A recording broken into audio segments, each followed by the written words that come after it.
Free speech is sacrosanct until it causes offense, whereupon it is banned as hate speech. Only some groups, it seems, are capable of being offended.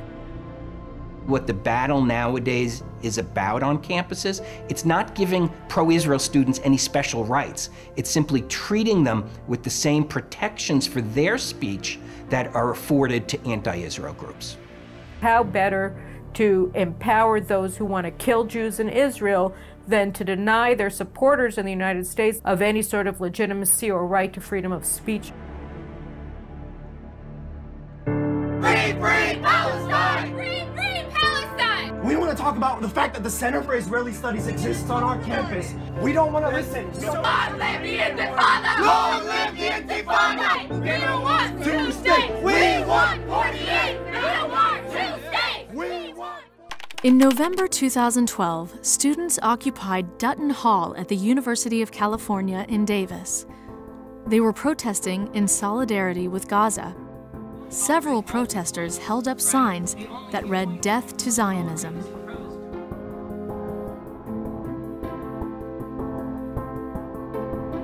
Protest leaders advocated a selective approach toward free speech. You're always asked if you're going to have a pro-Palestinian speaker, you have to have a pro-Israeli speaker there to give us the other side. Nobody asks you, what's the other side to Hitler? Allowing free speech is allowing free speech of the rich and powerful, right? Civility is the weapon of the oppressor. I just want to let everyone know that these two Zionists over here are filming everything we're saying, so I don't know about you, but I feel bad. Yeah.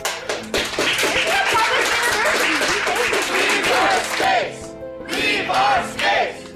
Leave our space! Leave our space!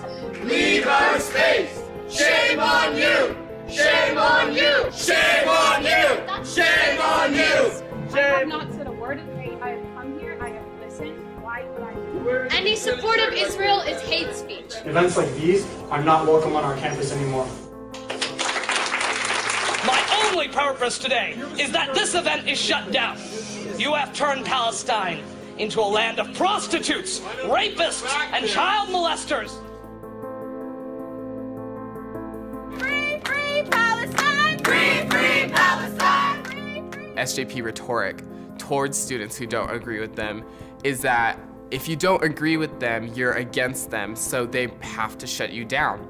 So those promoting free speech have ended up banning speech across our campuses. Let's never forget that it was the students who burned the books in the German universities in the 1930s. It was the students who beat up the Jewish professors and the Jewish students. It was the students who were most deeply involved in the Nazi takeover of academia. There have been many efforts by SJP and its allies to silence and disrupt events that question their one-sided Palestinian narrative. North Gaza, killed by Israeli forces. Murder! Musa Ismail al-Silawi, age 11.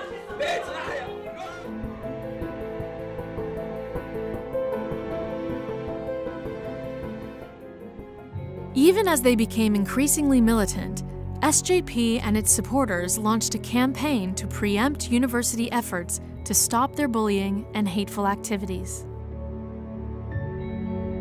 In 2014, the Center for Constitutional Rights, Palestine Solidarity Legal Support, National Lawyers Guild, Asian Law Caucus, and the Council on American Islamic Relations sent a letter to over 200 universities warning them not to stifle expressions criticizing the state of Israel.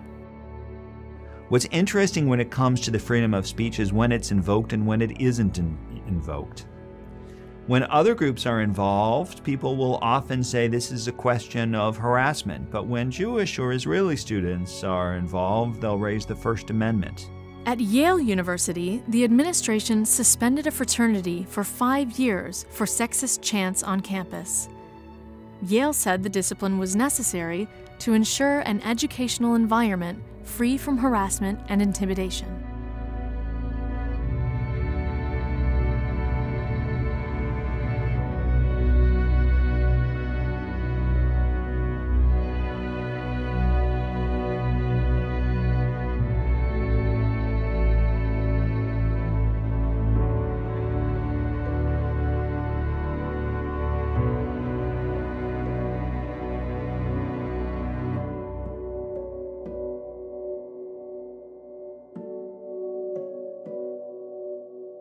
There is an incredible double standard on college campuses. If you say anything critical of Islam or Islamic extremists, you're subject to being considered a bigot, violating university rules, but you can say anything you want about the nation state of the Jewish people.